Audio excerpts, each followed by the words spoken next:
Good morning, everybody. Good morning. Good morning. Good morning. So I have as you can hear, a pretty hoarse voice today.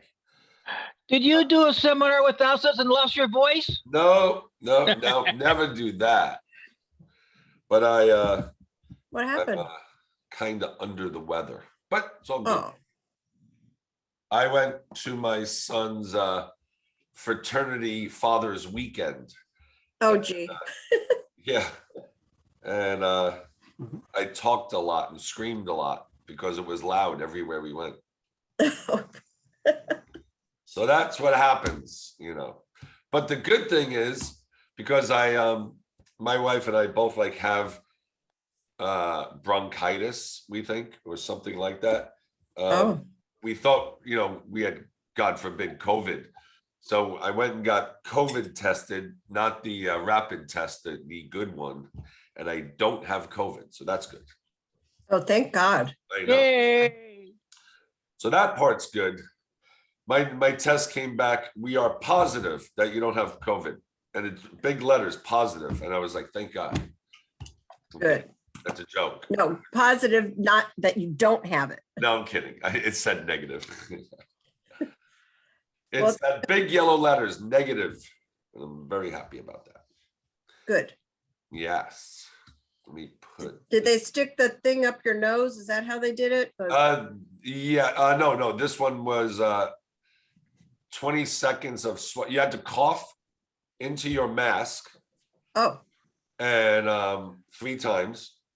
Huh. And then the mouth swab for 20 seconds. Oh, but not up the nostrils. No. My sons told me to stay away from that. Oh, yeah. No one would like that. I don't think. No. I'm glad you're okay. Well, thank you. I'm not okay, but I don't have COVID.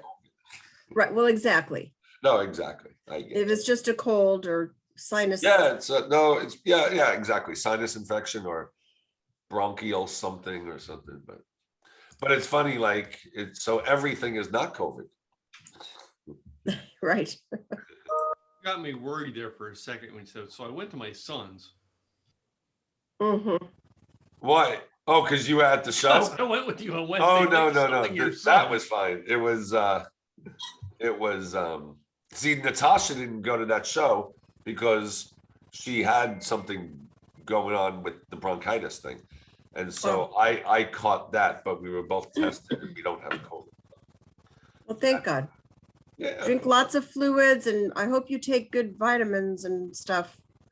Because it's important. I am a vitamin junkie right now. And my wife, we have a natural doctor that gives us viral protection, COVID protection stuff. Good. And we have, I'm drinking tons of water. Good. That's so. I might have to go to the bathroom 8 times during this presentation. I'm drinking so much water. It's okay. Okay. TMI. I'm kidding. So Are these? Yeah.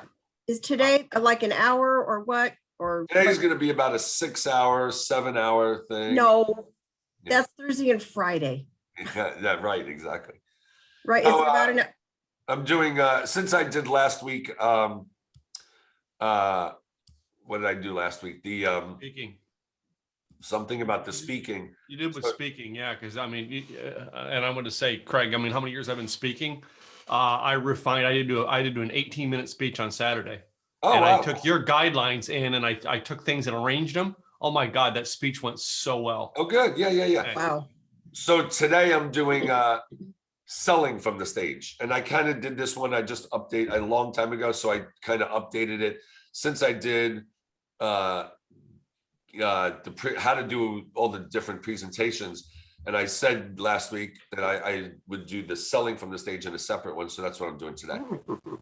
Selling from the stage, and this doesn't necessarily just mean for speakers. If you're doing presentations at all, anywhere, this would be good for that. So I'm going to mute everybody. About half of the registered people are on, but it is 10:04, so I should start. So I'm going to mute everyone, but if you have a question, please jump in and ask a question. This should last maybe 30, 45 minutes, or as long as my voice holds up. All right, I'm going to share the screen. Share. All right. So this is Monday Live. Today is Monday. Let me cheat for a second. Monday, April 19th, 2021. And this presentation is selling from the stage. So before we start, I forgot to mention, just want to make sure we're recording, right? We're recording. I'm going to stop the share. Yes, we are recording. I just want to mention before we start, I locked in my dates. So it's not even the 2 dates that I originally said, because I've talked to some people, and because of the new wave of COVID is going up again, I got a little nervous for August. Now, the caveat is I still might do an August thing, but I've locked in October 7, 8, 9. It's a little later, but I feel like the NFL season will have started, and I feel pretty confident that that one should go without a hitch. So it's at the, it's in Allen, Texas, 20 minutes north of, I think DFW, and it's at a Courtyard by Marriott, but it's an event center. It's called the Allen Event Center. It's connected to it. Anyway, great venue. I just went to visit it. And it's October 7th, 8th, and 9th. It'll be Thursday night, all day Friday, all day Saturday. So that has been locked in, signed, and everything. I still might do a smaller thing, maybe just for the mastermind, or maybe just a smaller thing in October before eWomen. It's in August before eWomen. It was supposed to be August 19, 2021. I might just do like 1.5 days, but I might do something like that. It's not going to be the big one. The big one will be October 7, 8, 9. So just want to throw that out there. You'll get way more details on that very soon, but I just wanted to throw that out there so you can put that on the calendar. Where's my, what did I do? Oh, it's funny. Hold on 1 second. I have to get back up my presentation. Live. Bear with me 1 second. Live, Monday Live, something from the stage. There it is. And now I share my screen.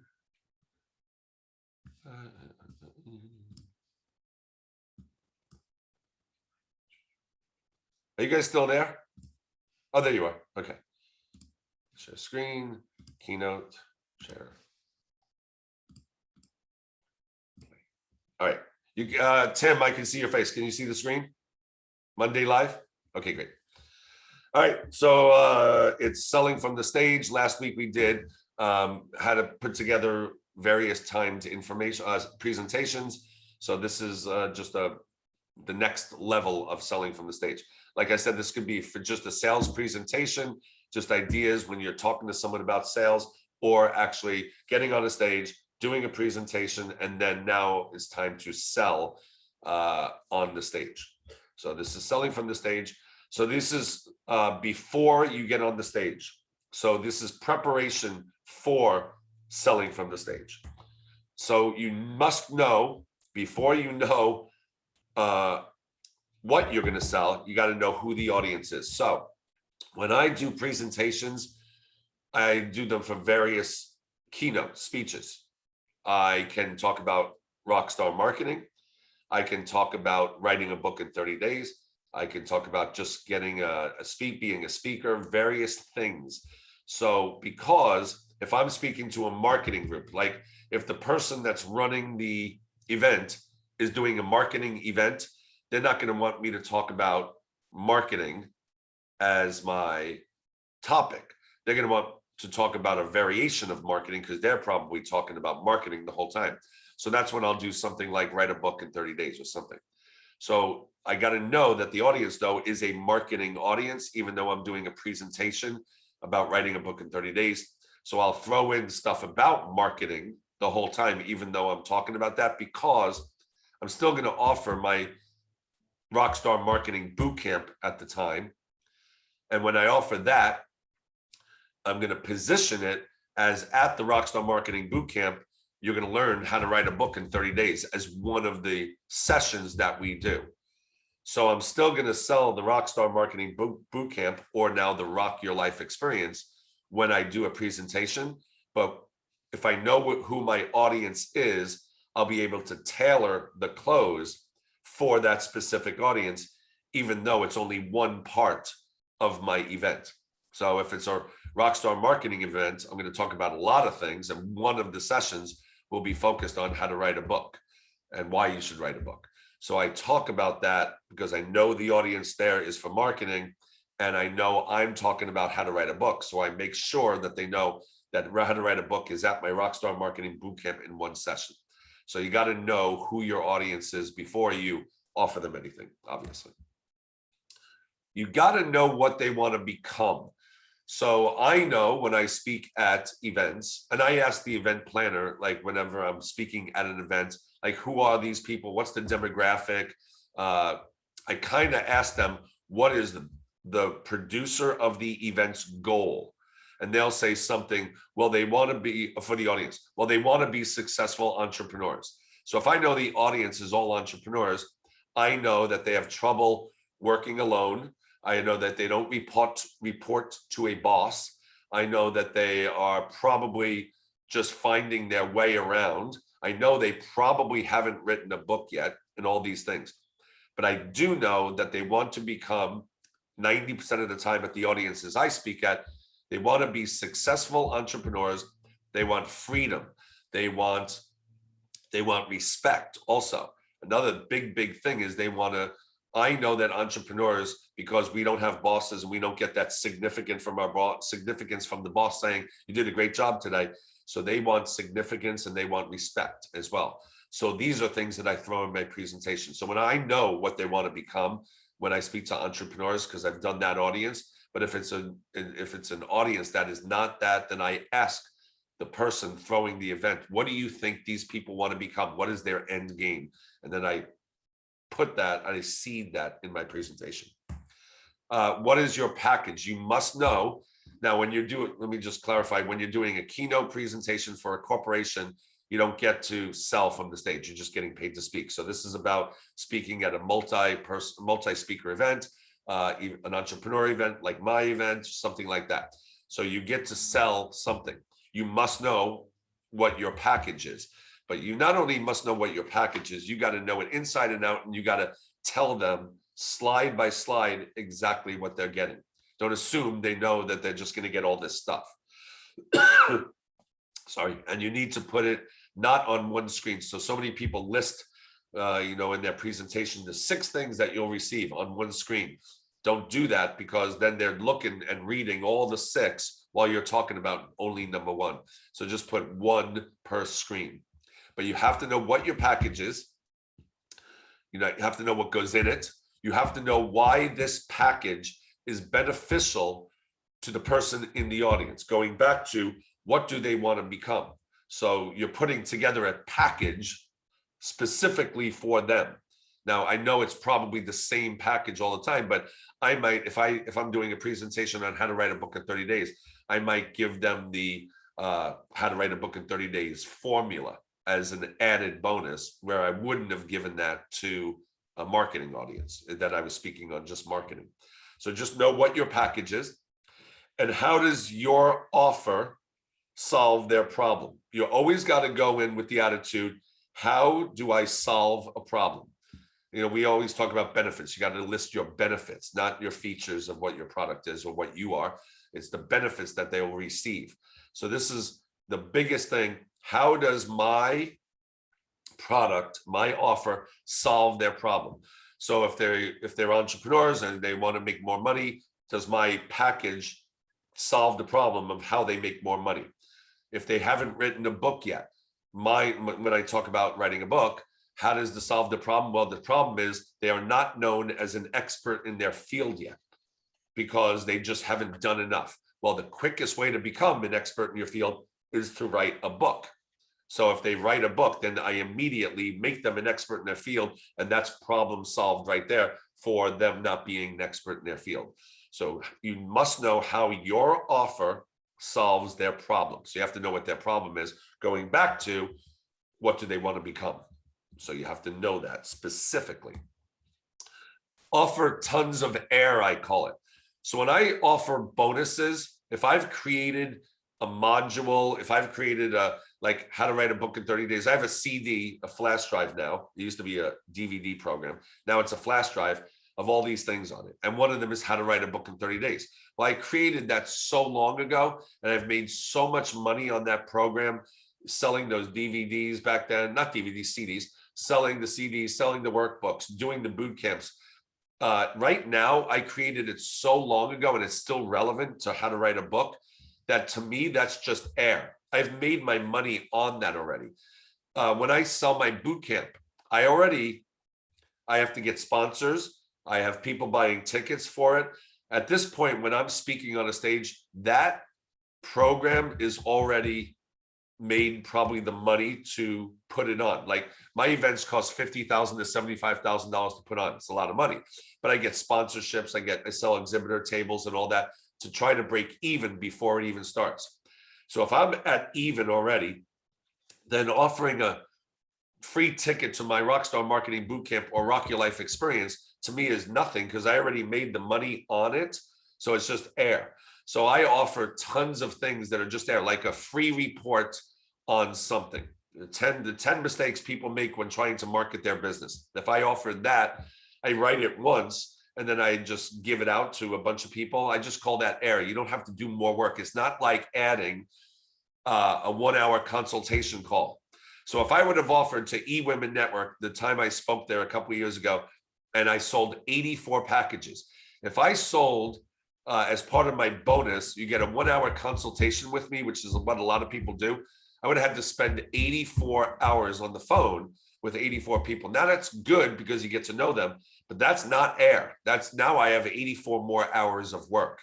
So when I offer bonuses, I try to offer as much air as possible to make it look really, really great. And they still get great stuff, but it's something that I don't have to do more work. So offer lots of air, but it's still, you got to give good stuff too. This one I wrestle with a lot. One offer. You know, they always say the confused mind doesn't buy, that whole thing. So 99% of the time, I make one offer. There are times that I've experimented making 2 offers and it never works. But I always say, oh, yeah, but I could get 2 different kinds of people. And then every time I try it, it never works. And I might still try it again because I just want to offer 2 offers sometimes. But for most of us, we should do 1 offer, tell what the offer is, and this is what you get. If you want to work with me, this is the offer, this is what you get. It's very easy, it's very simple, and I would just highly suggest just giving 1 offer from the stage. Make sure your offer is not a product. I just talked about you have to have a product, you have a package, right? But it's not a product, it's actually a personal transformation. So this is our mindset going in when we're selling. All we're doing is, in our mind is, I'm not offering a product, I'm offering a personal transformation for the person that is buying this.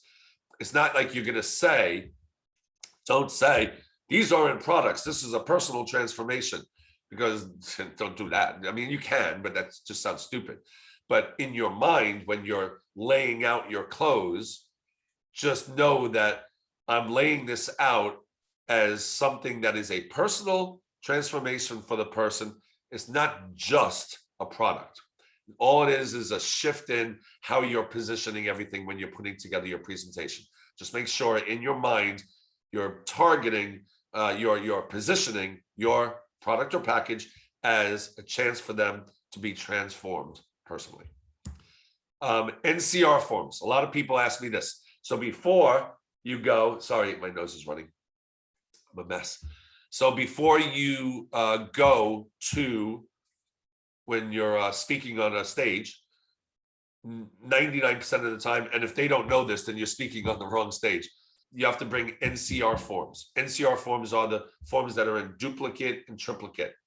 When you're speaking at someone else's event, you have to get 3-part NCR forms, because one part goes to the person that signed up, one part goes to the promoter of the event, and one part goes to you.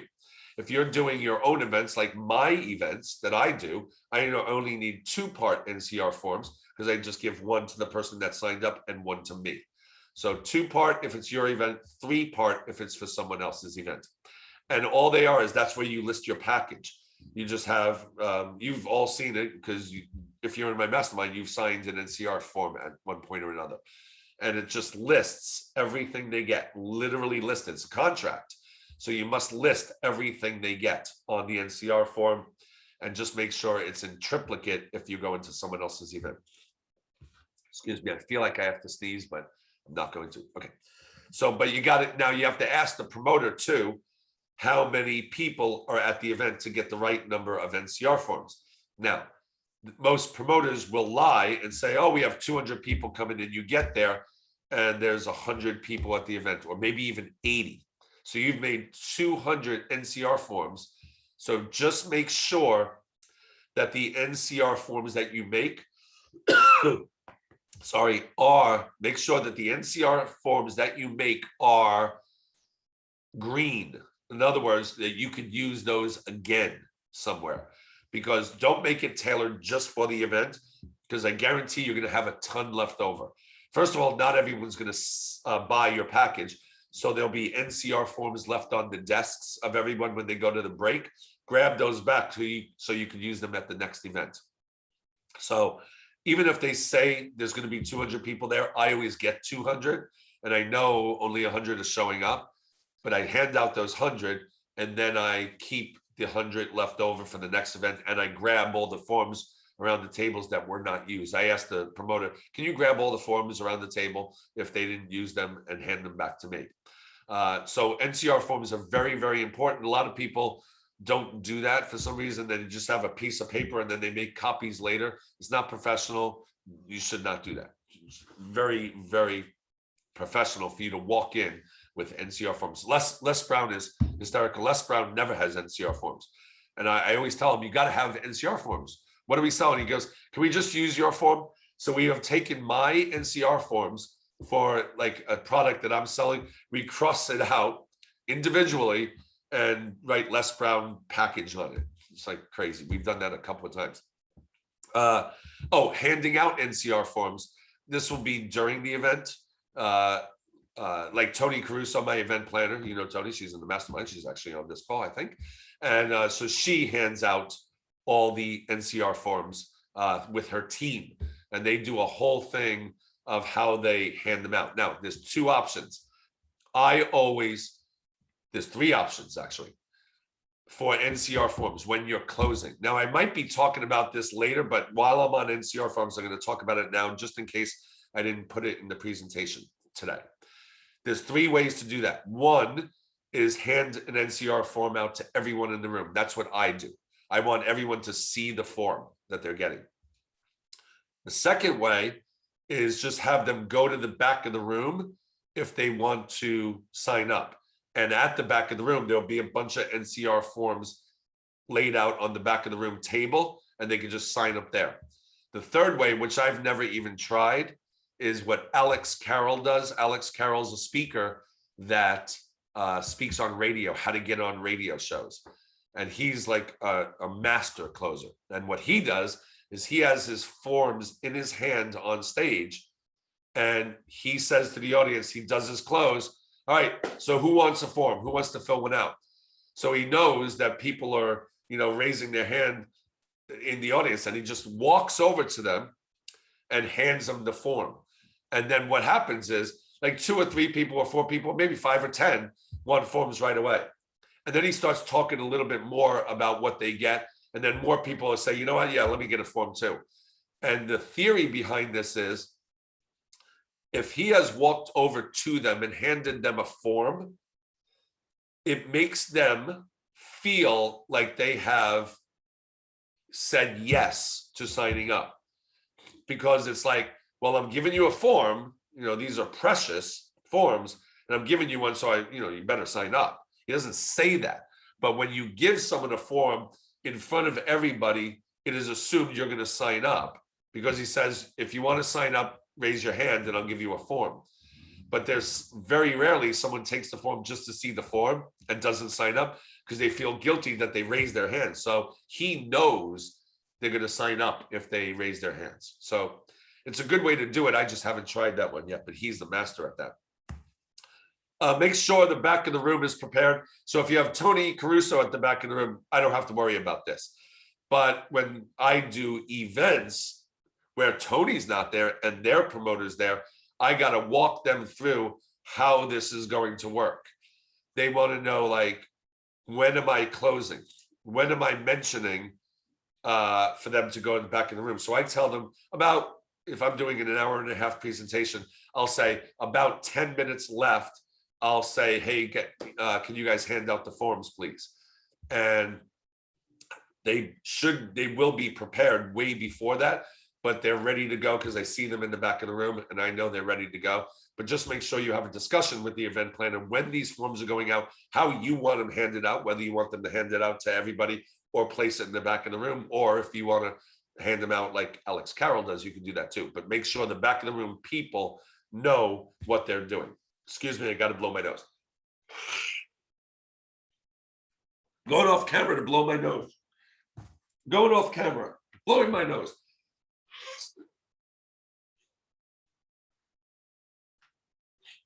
Oh, I love having colds. All right. Okay. Back in the room prepared. All right. Make sure your price coincides with how many minutes you're on stage. So what that means is, if I'm doing a 15-minute presentation, I am not selling a $1,000 package.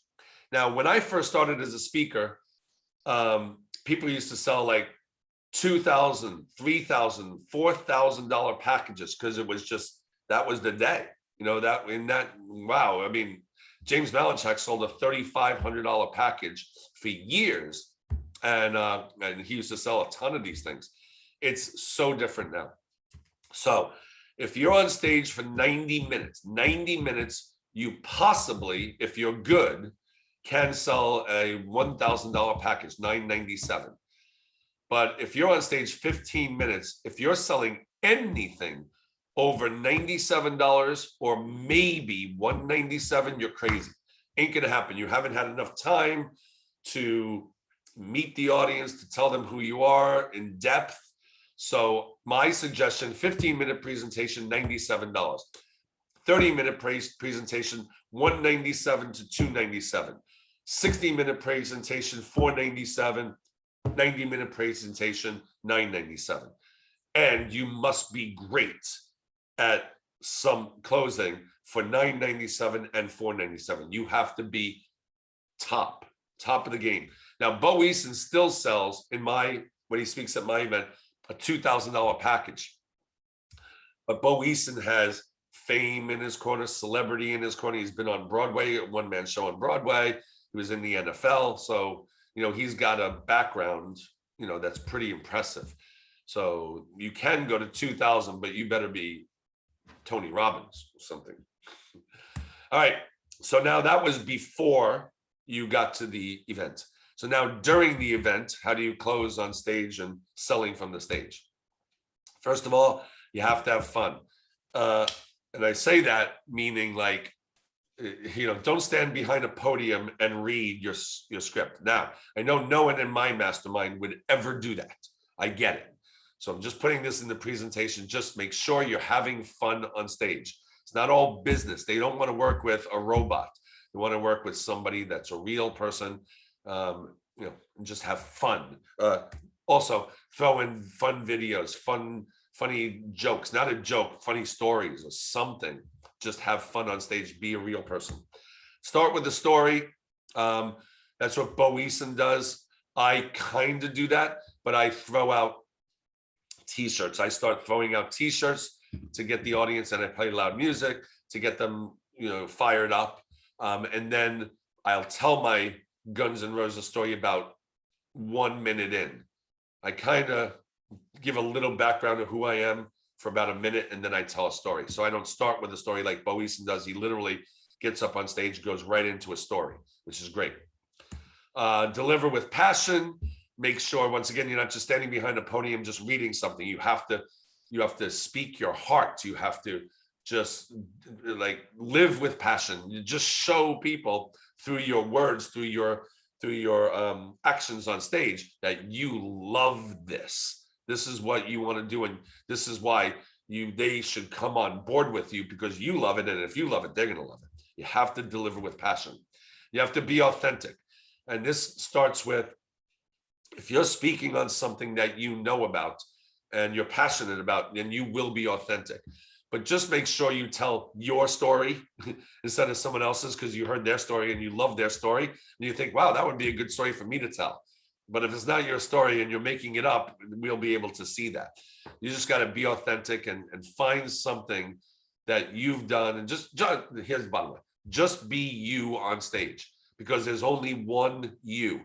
A lot of people try to be like, I want to be like Tony Robbins. That's fine, but you don't be like Tony Robbins. You be you, and you teach kind of what Tony Robbins teaches. That's totally fine.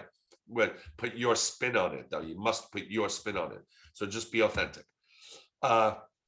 Here's the big one, is seed the entire presentation. So a lot of people, a lot of speakers that I know think that my close is too soft. They say, you're not hitting them hard at the end. You gotta make sure that they sign up. And I'm like, I can't do it. I just don't do it. I have a very soft close. I don't pressure people into closing. I don't pressure people into signing up. I don't make them feel guilty if they don't sign up. I don't make them feel horrible if they don't sign up for my program, because now their life is over. There are speakers that, if you don't sign up for my program, you might as well just kill yourself. You know, I mean, I don't think they do that, but pretty close. So I don't do any of that. But what I do is, during my presentation, I'll say, oh, like my last RockStar Marketing Bootcamp in April, we were in Los Angeles. There was like 600 people in the room, and I talked about this. So now they're like, okay, so this guy does large events. And then I talk about my mastermind, and I'll say, oh my gosh, someone from my mastermind did this. So now they know I have a mastermind program, and they see where this is going, but I'm not selling anything yet. I'm just talking about, through a story or through something that happened, saying what I do. So that's seeding throughout the presentation. If you do that enough, you don't have to have a big close, you know, and just basically tell them the benefits, again, the benefits of why people come to your boot camp. I'll say something like, when I'm talking about writing a book in 30 days, I do something at my, it's funny when this is what I say. So when we do my RockStar Marketing Bootcamp, if you write a book in 30 days, then when you come to my bootcamp, I bring you on stage, and you can do a 90-second presentation that I film for you. And then everyone claps and says you're amazing about your book. So you should write a book, because then when you come to my event, I'll bring you on stage and I film it. And then you get video of you presenting your book on a big stage in front of 600 people. I mean, isn't that great? I haven't even sold the package, but now they're like, yeah, if I write this book, I get to go on a stage. Where do I sign up? And that's what you need to do during the presentation. I'm still not selling. I'm not telling them buy a ticket. I'm saying when you write your book, then I'll bring you up on stage. Well, how do I get on stage? How do I get there? And then, here's the ticket to the RockStar Marketing Bootcamp. And they're like, oh, well, then I just buy this. And then I write a book, and then I'm on stage. And this is why you do it.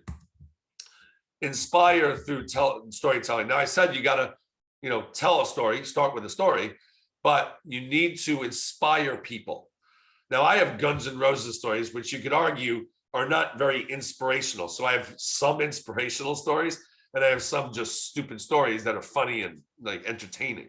So just make sure throughout your presentation, at some point, you have some sort of inspirational story where they go, oh yeah, I mean, if I sign up for this thing, then I know he's going to offer a package at the end, but I'm so inspired to be part of this thing, whatever this thing is.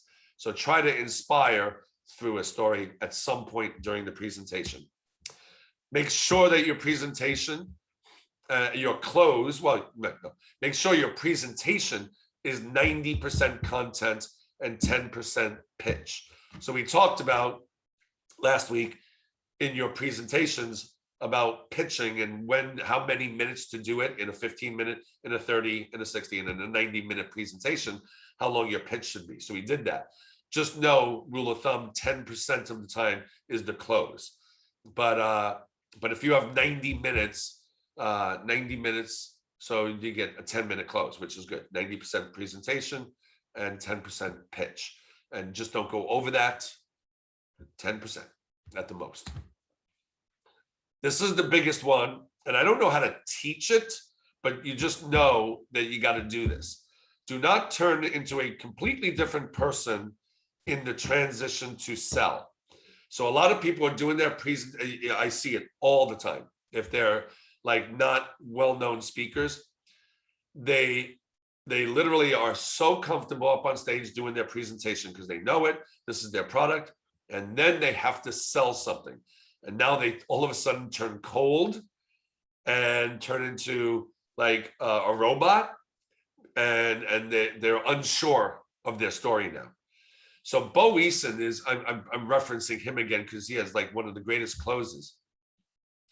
He actually stops his presentation. So I don't do this at all. I would never do this. I just would not do this. But he actually does his presentation and stops, and he gets a clap because he ends with something that gets a clap, and his presentation's over. And then he stands on stage and he says, all right, if we can hand out the forms. And then he goes into he doesn't change into a different person. He just tells different stories at this point now. And he does his close, and everyone knows it's the close. His presentation is over. Now here's the offer. But his offer goes on for like 15 minutes, which is a little long, but his presentation was so good, they forgive the longer close because he's still teaching within the close as well.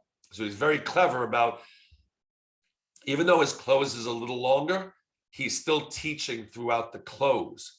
I do that as well. Even when I'm closing, I make sure I'm still telling a story about something that will benefit the audience member. Or I'm still talking about another outside the box marketing idea that they could use in their business during my close. So it's not all close. I make sure that I'm still telling the same kind of story that I told in my presentation. So I don't know how to not turn into a different person, but I do know that if you make the close the same feel as your presentation by having stories in the close, that'll help a lot. Don't just do like testimonials, which I think I have on here, but just bottom line, don't shift into a different person. Just try to make it seamless. It's not easy. Explain the offer in detail. A lot of people gloss over the offer of what it is. Make sure that every little thing they get, you explain what it is in detail and what are the benefits of getting this thing that you offered. Not just like this is what you get, but what this will do for them and their business. So make sure each one, like if like you get my flash drive, and on my flash drive, it says how to write a book. It has a how to write a book in 30 days. And the reason why I'm offering this to you is because I create rock stars. And in order to be a rock star, you must be known as an expert in your field. Well, the easiest way is to write a book. And here's in my offer, you get a flash drive with how to write a book in 30 days and how to self-publish it so that you can then be an expert in your field. You have to explain in detail the offer. I never use testimonials. Now, what I do, this is the third time I've said do, what I do is if people are in the audience, because I speak at a lot of places, and a lot of the times, someone from my mastermind is in the audience.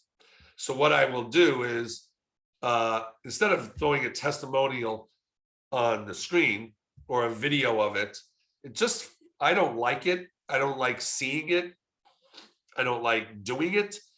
So I don't do testimonials in my close. But if someone's in the audience that's in my mastermind and has done good work, I sure as hell am giving them a microphone and say, hey, Tim, tell everyone your experience about writing your first book or speaking on my stage or something that edifies me a little, but shows what he has done because he was in my group. I want to make it about what he has done because he was in my group, not really Craig is great. Like, I really don't like when my mastermind people, they do it all the time, and I love you for it. But if I give them microphones, they say, Craig is the greatest person in the world. I mean, yes, warm and fuzzy, I love you, but it makes me uncomfortable. I can't accept, I'm so bad at accepting nice words in front of a lot of people when I'm on a stage because it makes me uncomfortable. But if they say Craig's mastermind is great, and what I did because of the mastermind is this, that's great. I love that because now it makes them look like they're not really talking about me. It's what they accomplished because they were in my mastermind. Those type of testimonials I love, and I will use those all the time. Emphasize the return on investment versus not taking action. So you need to tell them, without using guilt and all that stuff, emphasize what they're going to get because they signed up for your package versus just not doing anything again for another year. So I tell a story of I've had numerous people that are in my mastermind now that have been at my events and they didn't sign up, and they go, you know what, this year I'm signing up. And they always say, I wish I would have signed up 3 years ago because then I'd be 3 years ahead of where I am now. Because most people that don't take action just do the same thing over and over again. So they don't know what they want. So they don't jump in and do something because they're on fire. They come from fear. So you have to say, I know this is a lot of money, but this is why you need to do it, because then here's the return of investment. You need to tell them what the return of investment is, the ROI, versus not taking action today. It's a very just simple thing, like I just said. I always offer a 30-day guarantee. Now, there's people out there that do 60 days and 90-day guarantees. And the theory behind even a 90-day guarantee is that they know they don't have to cancel right away. Now, see, I don't even like talking about this because I really just like people to sign up because they want to sign up and they're passionate and they're going to do something. But there are people that are always on the fence. So there are speakers that offer like a 90-day guarantee. And that's why you see online some of these infomercials offer 90-day guarantees, because the theory behind it is they know they have 90 days to cancel. But after 30 days, they still kind of remember they bought this package. After 60 days, they've almost completely forgot what they even signed up for. But they know they still have 30 days because it's a 90-day guarantee. And by the 90th day, they totally forget they bought the package. I don't like that because I email people all the time, hey, are you going to the boot camp and all that? So I remind people they bought the package. So at the most, I do a 30-day guarantee just because it gives them an out. Now, on my mastermind, when you sign up for my mastermind, it's only 3 days because I want people that, I say this on stage, I only want people that for sure want to be in this. If you're not sure you want to be in my mastermind, then this isn't right for you, because by now you should know if you want to be in my mastermind. So I only give a 3-day like thing where they go home and they go, what did I do? I spent money. Oh my gosh. And but then you give them an out after 3 days. But I don't give a 30-day in my mastermind program, because now they're getting stuff, they're interacting with people, and they're getting the benefits already. And then they cancel because they've met everybody. They were able to do a master class or something. There are people that have done this in the past. They join my mastermind, get as much out of it, as much, and then they try to cancel in 30, 60, 90 days. So I have a hard no canceling after 3 days. But for a presentation that they're just invited to my boot camp, I give 30 days. I always give a 30-day guarantee. And I said this last week, so I'm not going to reiterate it again. You can go to last week's masterclass, Monday Live. Don't end with a standing ovation. So there's 2 types of ends. End with a standing ovation. I talk about reverse shoplifting. If I'm a keynote speaker, I'm not selling anything, then I'll end with reverse shoplifting because it gets a standing ovation all the time. when I'm trying to make an offer and sell something from the stage, I tell reverse shoplifting in the middle of the presentation. And at the end, I transition into the close. And the last thing I say is like, thank you guys for coming in. I thank the promoter. Meet me in the back of the room if you want to sign up for this package. So I don't end with a standing on. It's very anticlimactic, but that's the way you sell more from the back of the stage. And then after your presentation, so we had before, during, now after the presentation, there are still some things that you could do to sell from the stage. One of them is, I'm done. I do this sometimes. James Malinchak does it all the time. A lot of speakers do it sometimes. I do this sometimes. When my presentation is over, I'm at the back of the room with everyone signing up, and I leave my mic on because usually someone's asking me a question or they have an objection that I'm now going to answer while the mic is on, and that someone in the audience that is on the fence of signing up might hear my answer to the objection and go, oh, that's exactly what I was thinking. Oh, now I'll sign up because it makes sense. So at like eWomen, when I sold those 84, I left my mic on and so many people came on, hey, dude, your mic's still on. I'm like, no, I know. No, dude, your mic's on. You're still talking. I can still hear you. Yeah, I know. It's okay. They tried to turn my mic off, but I'm like, just leave it on. And while my mic was on, like Tim Gillette is in the back of the room, Tony Caruso's in the back of the room, and I brought like, I guess I brought 80 packages, 80 CDs and all that, and so they're saying, I'm talking to this lady, and she wants to sign up, and I said, oh, just give me your phone, I'll just take it. Hey Tim, can I have a flash drive or whatever I was giving out? And he goes, we don't have any more. I said, what do you mean? So I know I brought like 80, and I'm like, because I didn't know how many people signed up. So when he said we don't have any more, I'm like, holy crap, I just sold 80 and there's more people that wanted it. So that was kind of cool. But what was on the mic was, what do you mean we don't have any more? Tim, well, we sold them all already. And so that got out there. And so now more people want it because now, well, everyone's signing up for it. I should sign up for it too. So always leave the mic on in the back of the room unless you are going to the bathroom. Then don't do that. Don't go to the bathroom with the mic on. And I've seen that done. Stay through the next break. A lot of people, well-known speakers will speak. And then after they speak, they stay through their break and then they leave. Well, I stay as long. I try to be at most of the event. I do try, but there's sometimes when I just can't because of scheduling and I have kids in college and other stuff. But definitely stay after the next speaker and the next break because people need like some downtime to think about it and they're going to have questions. And they didn't want to go to the back of the room right away because there were too many people, but they still have questions for you. And so then if you stay through the next break as well, you can sign up more people. And then follow through the next day. So I get business cards as well during the event. And I compare with a business card that I got because the promoter will not give you the emails of everybody in the room. They just don't do that. But if I get a bunch of business cards, I compare them to who signed up. And if I have a business card where someone didn't sign up, I'll follow through the next day, send an email. Hey, it was great meeting you. I noticed you didn't sign up for the package. Do you have a question or two? Do you want to know more about it? Are you even remotely interested? Give me a call or email me back. So I just follow through the next day. All right. I think that's it. I think I survived. I'm going to stop the share. And if anyone has any questions about anything, I can ask that. Okay, so I talked for 45 minutes and I'm not dead yet. That's a good sign. So all right. What is this? Tips book. Yes. Patricia Geikich, the tips book will be launched October 6th, 7th. October 7th, 8th, 9th in North Texas. Thank you. You're welcome.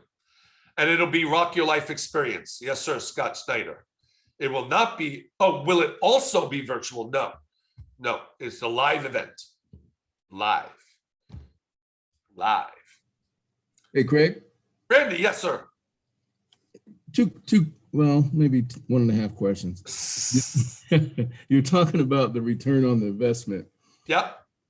Now, you probably came up with some of your own, but are you using anything in terms of describing the ROI based on your success stories with people?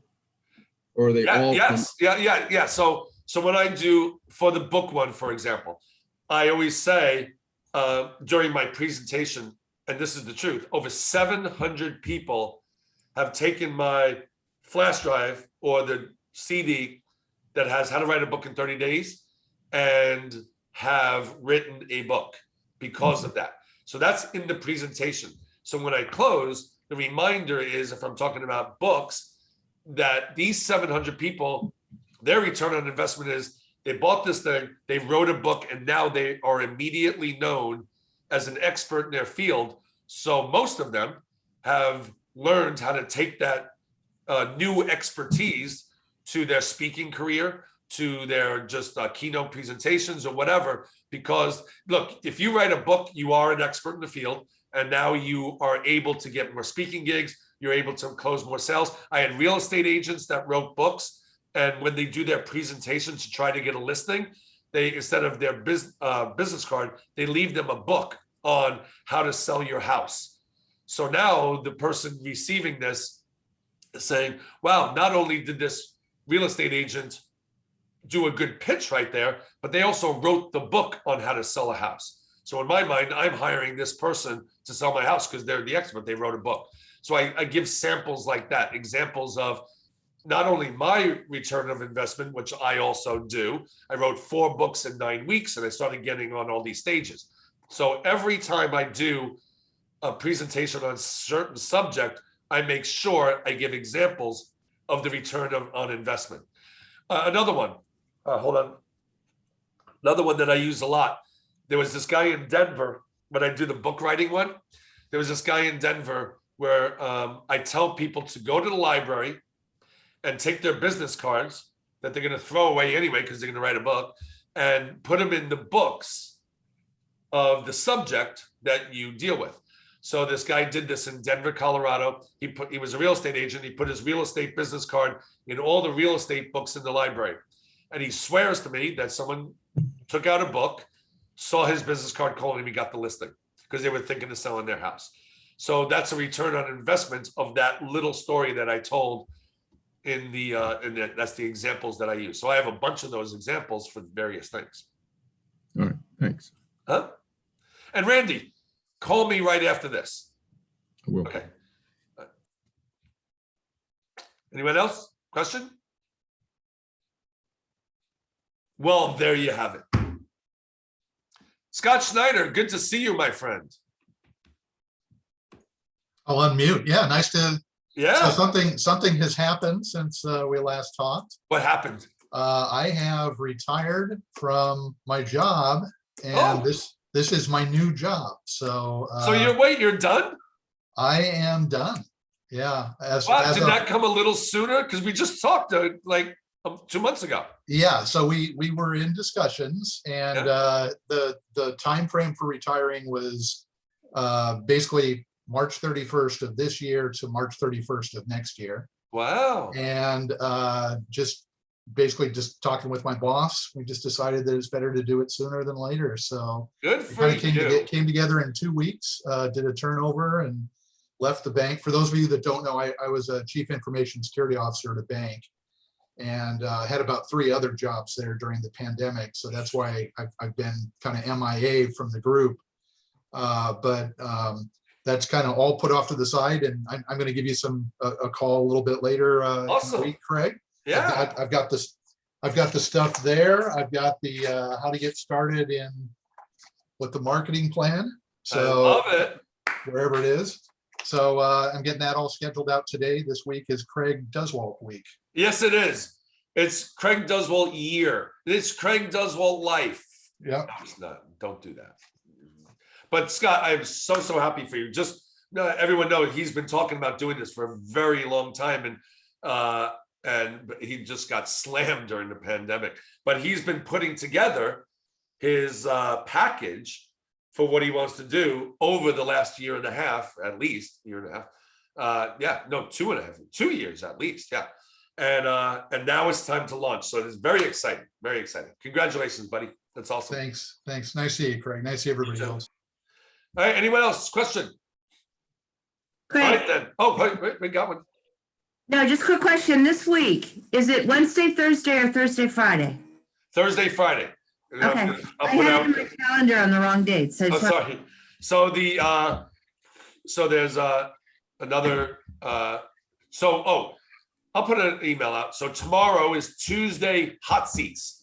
So instead of just share, you can share your events, you can share stuff, but also if you have a question about anything, we'll do hot seats as well. So tomorrow is Tuesday hot seats, then Wednesday speaker series.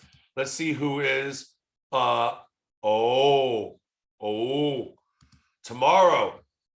Wednesday, cryptocurrency with Delilah Andre. Cryptocurrency, you want to be on Yay. this one. You want to be on this one. All right, and that's Wednesday. And then Thursday and Friday is the 2-day virtual event, the Rocky Life Experience, the last virtual event, God willing, that I'll ever have to do. I hope, I pray. And I pray that my cold is over by then, because 2 days, oh my gosh, if I have to do that for 2 days like this. Question. So say a prayer. Yes, sir. Is there a PDF binder, or are we just gonna just just blank pages? Is there What does that mean? well, the last time you did one, you put out a PDF, like a binder, but it was on PDF form, which was kind of cool because it'd be published off the pages I'm every sorry. day. Yes, for the virtual event. Yes, sir. Yes. I'm emailing everybody probably Wednesday, the PDF, the download version of the binder. Yes. So you're going to get a binder on Wednesday that you can print out. Well, you should print out. And then so you can follow the virtual event that way. Yes. Look for that on Wednesday. Maybe sooner. But you'll get that before Thursday. Because it would be good to get before the event, since you got to write in it. All right. Quick question, another one. Yep. Allen, Texas, is that near my new house? Well, it's the same distance as if it was in Frisco, Texas. It's literally, South of where your house is. yeah, it's still south Tony. of where you are, just like south of where you are. Okay, well, we should be moved by then, so that'd be cool. Yeah. Oh no, it's definitely close to your new house. Okay. Yeah, baby. Craig, Mary Lou here. Hi, Hi. Mary Lou.